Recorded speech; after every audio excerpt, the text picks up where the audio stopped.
இன்றைக்கி நம்மளுடைய சேனலில் ரவா தோசை வந்து எப்படி செய்கிறதுன்னு தான் பார்க்க போகிறோம்.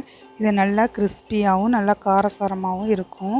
நீங்களும் உங்கள் வீட்டில் செஞ்சு பாருங்கள். வாங்க எப்படி செய்கிறதுன்னு பார்க்கலாம். இதுக்கு நான் 1 கப் அளவுக்கு ரவா எடுத்துக்கிட்டேன். அதே கப் அளவுக்கு அரிசி மாவு, 2 டேபிள் ஸ்பூன் அளவுக்கு மைதா, 1 டேபிள் ஸ்பூன் அளவுக்கு சீரகம், அதே அளவுக்கு மிளகும், 2 பச்சை மிளகாய் வந்து கட் பண்ணி வச்சுருக்கேன், அதையும் சேர்த்துக்கிறேன். கொஞ்சோண்டு கொத்தமல்லி, கொஞ்சோண்டு கருவேப்பிலை, இதுக்கு தேவையான அளவுக்கு உப்பு. இது எல்லாத்தையும் ஃபஸ்ட்டு நல்லா மிக்ஸ் பண்ணி விட்டுக்கலாம்.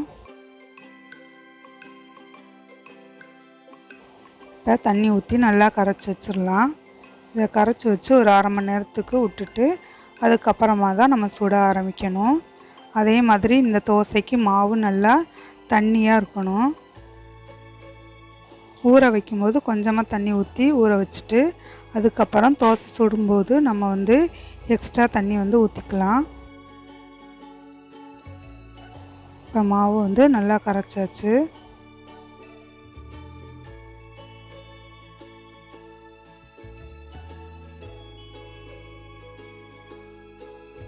நல்லா கட்டி எதுவும் இல்லாமல் நல்லா கரைச்சி எடுத்துக்கணும்.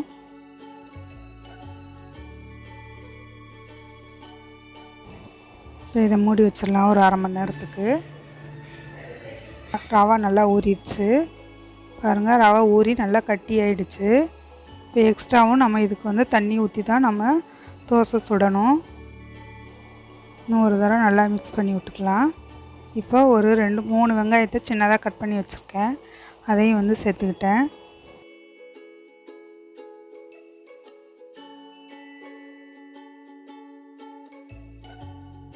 இந்த மாதிரி மாவு நல்லா தண்ணியாக இருக்கணும்.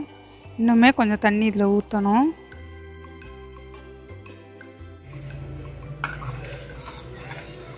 இந்த மாதிரி மாவு நல்லா தண்ணியாக கரைச்சி எடுத்துக்கணும். இப்போ வந்து நம்ம தோசை ஊற்றிடலாம். கல் வந்து நல்லா ஹீட்டாக இருக்கணும். நல்லா நிறைய எண்ணெய் ஊற்றினா நல்லா கிறிஸ்பியாக வரும். அது மாதிரி இந்த தோசை வேகிறதுக்கு கொஞ்சம் டைம் ஆகும். வெயிட் பண்ணி சுட்டு எடுக்கணும்.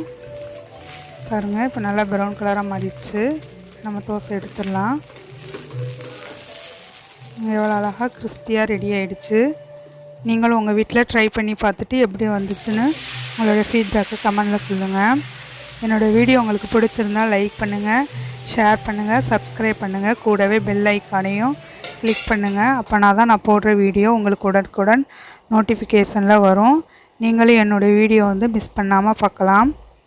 பாருங்கள், இந்த தோசையும் கொஞ்சம் ரெடியாக போகுது.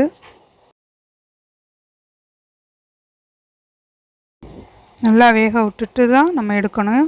அது மாதிரி இந்த தோசைக்கு திருப்பி போட தேவையில்லை, அப்படியே வந்து மடித்து எடுத்துடலாம்.